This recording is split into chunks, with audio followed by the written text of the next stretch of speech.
Some of us have been there before. You see somebody cute on a dating app, they have the perfect skin, big eyes, a chiseled jawline, and you're thinking to yourself, wow, this person is attractive. You scroll down to see a quote from The Office in their bio, and you are convinced this person is your soulmate. You take that finger of yours and you swipe right on that cutie. Success! What do you know? It's a match. You send your best pickup line, and before you know it, you have plans to interact with this person in real life.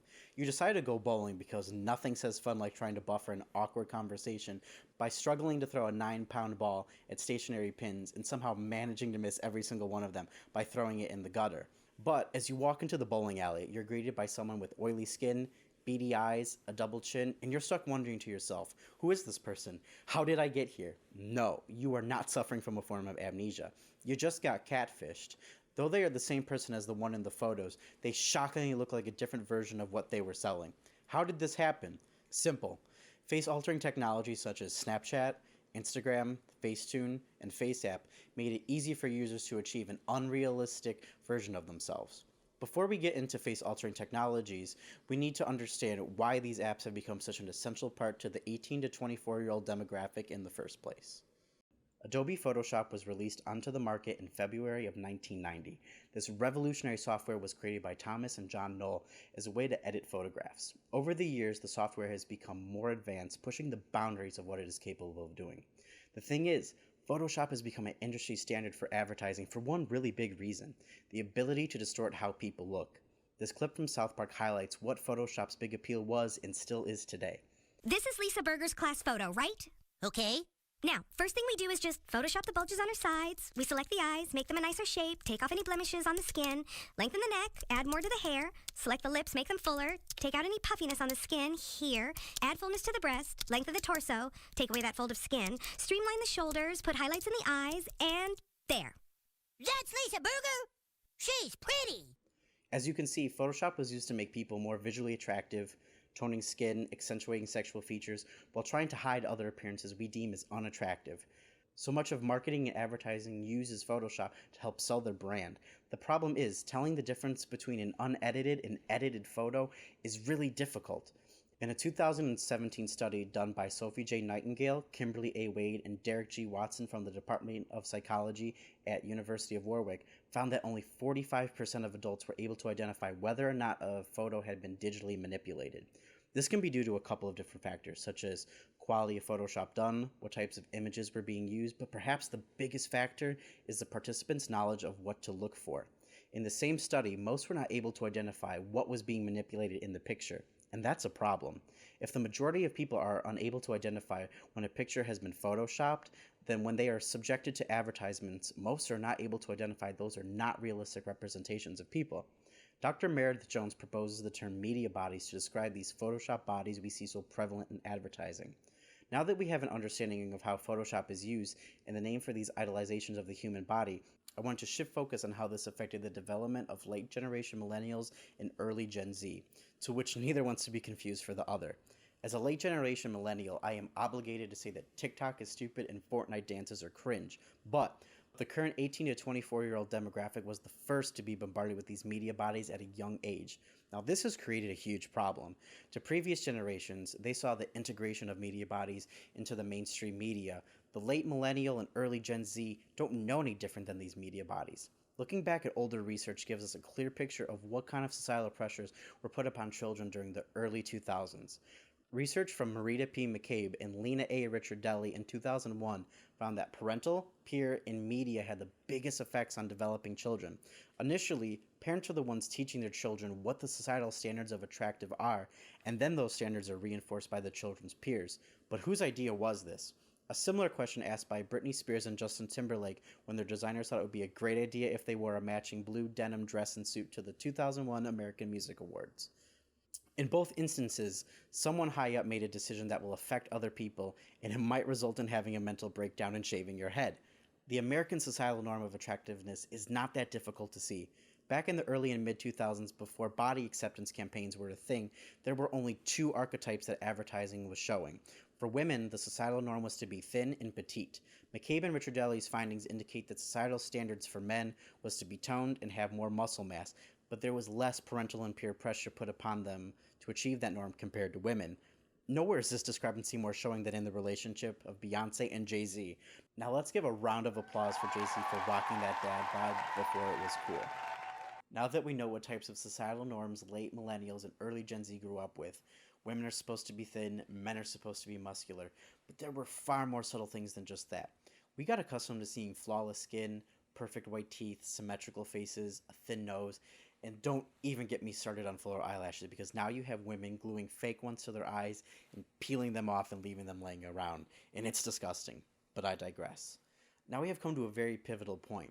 June of 2007, we see the introduction of the Apple iPhone, which revolutionizes how people enjoy their food. Because now you have to take a picture of your creme brulee and share it on Facebook before cracking the top of that bad boy with your spoon. The iPhone and all subsequent smartphones make it easy to take a quality picture and share it to your social media. Now we're taking selfies left and right and sending them to friends, but a really crucial question arises. What if I don't want people to be able to save that picture of me? In 2012, a life-saving new app, Snapchat, comes out that eliminates that issue. Snapchat allows you to send pictures to your friends, and it only lasts between 1 to 10 seconds before that picture disappears and is unviewable again. And you might think, that's very niche usage, and yes, that's exactly what people were using it for. But in January of 2015, Snapchat introduced a new feature to their app called Lenses, which were essentially filters that would scan your face and overlay some sort of design on it. One of its first popular filters would make you vomit rainbows when you would open your mouth. And if you're thinking that's strange, yes it is. But these filters ushered in free usage of Photoshop. You didn't even have to do anything besides swipe. Not only could it tone your skin, it would make your eyes bigger, thin your jaw, give yourself fuller eyelashes, and it could give you cute little ears and nose like an adorable little dog. But all of a sudden, a bunch of teenagers had access to a very easy version of Photoshop right in their hands. And don't get me wrong, it's a good thing when something that is expensive, difficult to use, and controlled by rich people and companies is scaled down so it is accessible to more people who don't have those luxury resources. In this case, it's kind of irresponsible to give teenagers that level of power. It would be like handing a stranger $1,000 and saying, "Don't spend this, I'll be right back for it." You've been given a great deal of power, and any sane person would take that money, spend it on a new 4K TV, and the complete Blu-ray collection of Dawson's Creek. Snapchat wasn't the only social media to add face-altering filters to their software. Instagram and third-party applications such as FaceApp and Facetune also cash in on Snapchat's success with similar filters. So now, these late millennials and early Gen Z have access to really powerful tools, and it is bound to have detrimental effects on their mental health. In a 2018 study conducted by the Association for University and College Counseling Centers found that 58.9% suffered from anxiety symptoms and 48% suffered from depressive symptoms. And a 2015 study found that the top 10 stressors of college students were body image ranked ninth behind other high stressors such as academics, general success, postgraduate plans, finances, and sleep, and a few others. Its placement definitely makes sense, but what is interesting is the 10th highest stressor, self-esteem. What's interesting about self-esteem is how it relates to social media usage. In Samantha B. Maxon's 2019 article called Instagram Friend or Foe, she highlights that there is a correlation between higher rates of self-esteem in people who regularly use Instagram versus those who don't. Surprisingly enough, the study also found that having an Instagram account decreased a person's level of anxiety, depression, and loneliness, which is shocking because this goes against many of our preconceived notions of how social media affects people. If we shift our focus to emerging trends for the current 18 to 24-year-old demographic, there is a significant difference in how they use social media. Salim Alabash and Mengyang Ma from Michigan State University found that both Snapchat and Instagram had higher rates in usage of engagement compared to other social media sites such as Facebook and Twitter. Now we have an intersection where the most used apps can boost self-esteem and have these face-altering filters that can help combat one of the highest stressors the 18 to 24-year-old demographic faces. So it seems that these face-altering filters are a good thing, but since they are relatively new, we don't know the long-term effects that they have. The basic fact is, these filters are producing a version of ourselves that is not truthful to real life. There is a diagnosis in the Diagnostic and Statistical Manual of Mental Health Disorders 5th edition, or the DSM-5, called body dysmorphic disorder.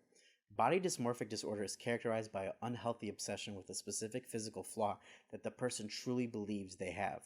And this goes beyond a normal amount of self-consciousness that the majority of people have about their appearance. People who suffer from body dysmorphic disorder let their perceived flaws impact their daily lives and let it control how they conduct themselves. One alarming part is the increase of perceived defects within patients. In 1993, they found that on average, people suffer from 3 to 4 perceived physical flaws, but in 2019, it was found that people now suffer from 5 to 7 different perceived physical defects. On top of that increase, researchers have speculated an underdiagnosis of body dysmorphic disorder due to there being overlapping symptoms that can be confused with other disorders such as major depressive disorder, obsessive compulsive disorder, social phobia, and substance misuse disorders. And that is an issue because that means people who are suffering from body dysmorphic disorder might not always receive the right types of treatment. The best method for helping those who suffer is the use of a serotonin reuptake inhibitor, which are antidepressants used in conjunction with cognitive behavioral therapy specified for body dysmorphic disorder.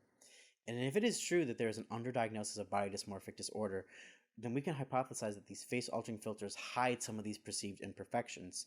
And this could be one of the reasons why these applications such as Snapchat and Instagram are so often used, because they are tools to mask the most common perceived flaws. Unfortunately, that's all they are, a temporary mask one can wear to cover the perceived flaws on the internet. The issue is the real physical world.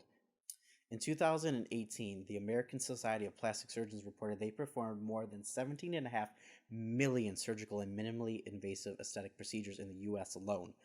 Following trends, Nicholas Brower, Steve M. Levine, and Sabrina Huarin outlined that from 2012 to 2030, they expect to see a 155% increase in cosmetic surgeries for the late millennial and early Gen Z demographic. This isn't even incorporating how face-altering filters have affected people's perception of themselves. With this added effect, it is plausible to say there might have been an even higher increase in cosmetic procedures. Lastly, I want to focus on the ethical implication of what these face-altering filters are doing. Sadly, it's not just the face-altering filters that are a problem. The root of the problem is Photoshop itself. Unfortunately, in the US, there are currently no laws that govern the use of Photoshop in advertising, but that's not the case around the world. In Australia, the government created outlines to help promote a healthy body image to relevant industries to combat eating disorders. They put into effect a code that encourages companies to limit the use of Photoshop in advertising and to hire more diverse groups of people in body size. In 2013, Israel put a Photoshop law into effect that covers a wide variety of rules. First, this law puts a limit on how low a model's body mass index can be. Any model over the age of 18 must provide a doctor's certificate which states that their body mass index is 18.5 or higher, which is taken from guidelines by the World Health Organization as a healthy body mass index. Second, Israel's Photoshop law requires that when advertisement images are manipulated by Photoshop to make a model appear thinner, there must be a disclaimer on the ad that states it has been altered and the reasons why. This disclaimer must take up a minimum of 7% of the whole advertisement. Though these are small steps, legislation is the first step in combating these issues that are facing society.